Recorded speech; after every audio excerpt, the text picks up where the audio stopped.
Hi, my name is Eric, and this is going to be my first video on this channel. I'm just going to be going over the current state of the truck and possibly some future plans. Just kind of as my first video to introduce my build, and then we'll go from there. Alright, so this is my 2011 Nissan Frontier. The trim is an S, so it's a base model, manual windows, manual locks. It hasn't been an issue for me so far. I purchased the truck with a little over 68,000 miles on it, used from a dealership.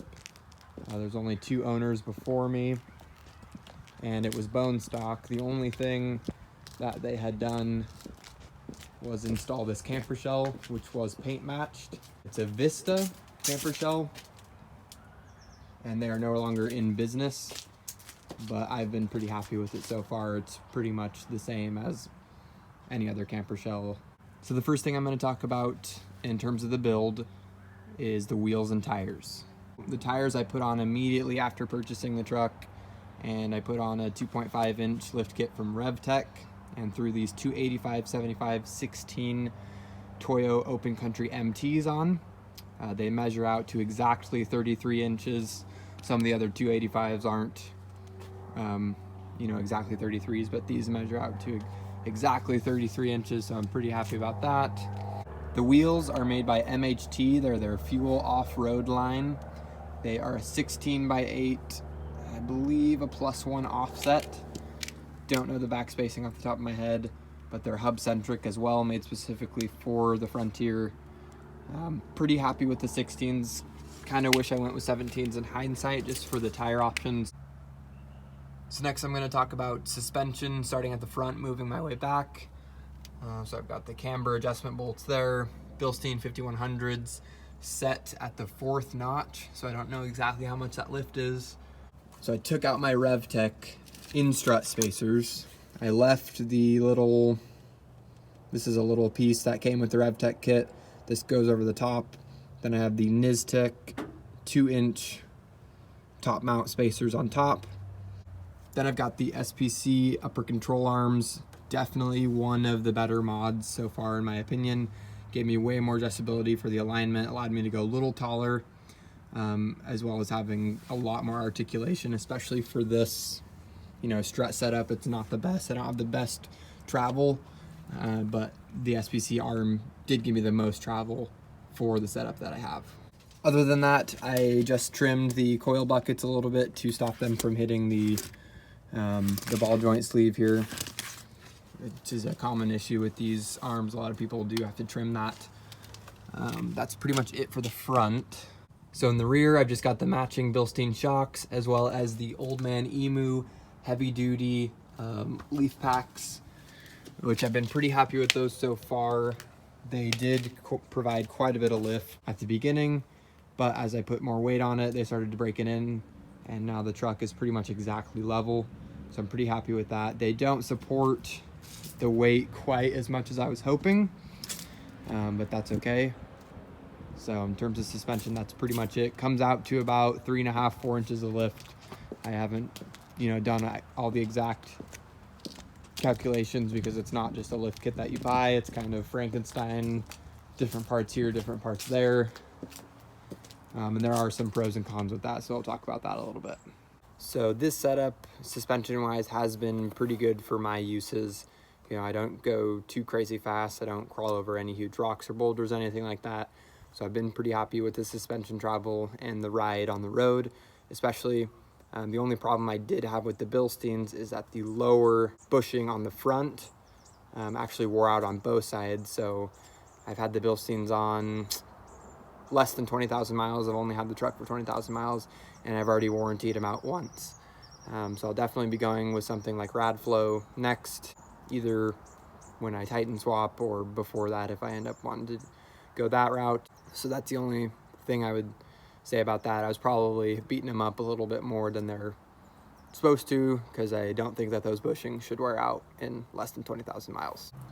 Again, this is more of a budget lift. I've used good parts, but they're different parts from different lifts, kind of. So I do have to say that I wasn't fully aware of the Titan swap when I did most of the suspension work on this truck. After I learned about the Titan swap, I just kind of saved my money here and there and pieced different parts together from kits that I did have to make the current setup that I have now, just to tide me over until I tighten swap or whatever I'm gonna do for the final suspension setup. Obviously, things are always changing, builds are always changing. There's not really a final setup for anything, but that's kind of my plan for the suspension so far. So for armor, I've got the ARB front bumper. I do really like this bumper. In hindsight, I probably would have gone with Hefty Fabs or Desert Runner if I had known about them at the time. But at this point in the build, I am very happy with it, and I plan on keeping it for a long time. The only other thing I'm not happy about is that I cut the bumper off to the exact specifications given with the instructions for the bumper, and this is the gap that it left me with. So not super happy about that. Still kind of coming up with ideas to fix that, because I mean, it's not a huge deal, but it bothers me when I look at it in pictures and stuff. So the lights are awesome. Just wired those recently, procrastinated for quite a long time on those. As far as the winch goes, I've got a CSI Brute Series A9500S, which is just for the synthetic line. Aluminum fair lead, and I've just got the hook that came with it. Not the most expensive, not the cheapest. It's pretty much a rebranded Smittybilt, but I've been happy with it so far. As far as the other exterior mods go up front, I've just got the CB fire stick. It's wired and ready to go. However, the CB that I had is no longer working. So I'm in the process of finding a new one that I'm gonna go ahead and get hooked up, but it's already wired and ready to go, so it'll be pretty easy. The only other thing on the front is gonna be this light bar, just a cheap Amazon light bar. It's one of the first things I did to the truck, and that will be coming off when I eventually do the roof rack for the front, and I'm gonna do some kind of lighting setup incorporated with the roof rack, just because that should help reduce the wind noise considerably. So I do have a full-size spare on the rear here, mounted on this hitch receiver spare tire carrier that I built myself with the help of some buddies. It's just a placeholder for now until I build or buy a rear bumper with a swing-away spare tire carrier. It works pretty well for the way I built it. It's not quite as convenient because you just pull this pin, it flips down, then obviously you have access to the bed and the camper shell and everything, and also the high lift jack can't easily be taken off unless it's flipped down, so that's kind of a little security feature. This is a locking pin. It's not the most secure thing in the world, but I haven't had anybody tamper with it yet. The only other exterior mods is going to be the roof rack on the camper shell, which is just a universal bolt-in roof rack. It's made by Vantech in New York. It is steel, not aluminum, and I got that for the purpose of being able to weld to it. And I've already added this crossbar here with an axe and a shovel mount on it, so pretty happy about that. It's also rated for 500 plus pounds because it's made for commercial use, which is more than enough for the tent and me and my wife. I have the CVT tent up on top, which is pretty much permanently mounted up there as of right now. This is kind of my winter setup. I do plan on making some kind of bed rack and being able to mount the CVT tent to that, but I love the camper shell for the winter because it obviously keeps all the gear dry and I can still mount everything I need to it.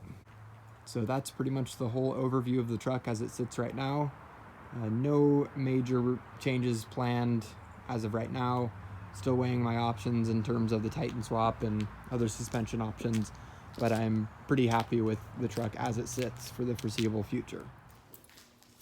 All right, so that's pretty much an overview of the build as it is right now. I am planning on doing a review of the CVT tent, tires, and my front bumper, just to kind of let you guys know. I know a lot of people in the Nissan community have questions about upgrades and stuff like that, what's available. So I'll go over the pros and cons of a few different things for anybody that has questions. And then other than that, I'm hoping to document the rest of the build as it happens on my channel, and maybe some adventures thrown in there. We'll give that a shot. But thank you guys for watching, and have a good one.